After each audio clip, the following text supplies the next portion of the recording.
Falenderoj gjitha komunat e Kosovës, sepse në këtë aktivitet marrin pjesë rreth 26 komuna në mbar Kosovën dhe me siguri që gjithë fëmijët e Kosovës do të kenë mundësi që të marrin pjesë në këto aktivitete gjatë javës olimpike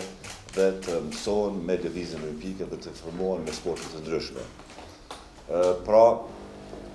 dita kryesore e kësaj jave është 4 qershori,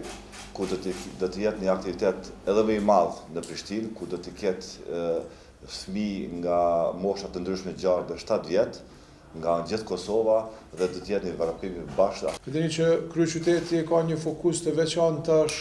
në aspektin e sportit, sepse jemi edhe në proces të përgatitjeve për lojrat mediterane të vitit 2030, ku edhe Prishtina është një koqire këtyre lojrave. Kështu që kemi përshpejtu intensitetin e krijimit edhe të hapësirave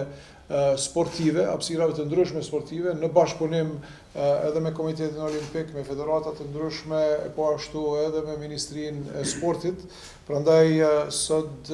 jam më së i gëzuar që jemi këtu së bashku, edhe së bashku po i shtyjmë proceset për para për të mirën e të rinjve tonë. Janë të kyçuna shumë federata në shumë komuna të Kosovës, ku në bashkëpunim me Komitetin Olimpik, gjithsesi komisionin i cili i përcakton njerëzit që të cilët do të jenë në vendet direkte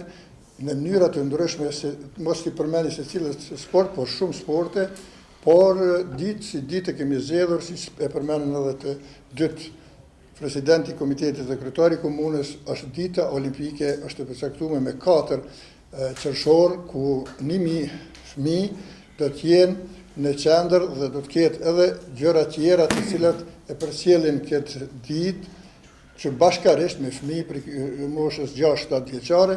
dhe ta bëjmë vërtet një ngjarje, them, festival, sepse Kosova nuk ka pas para shumë vite Komitet Olimpik të organizoj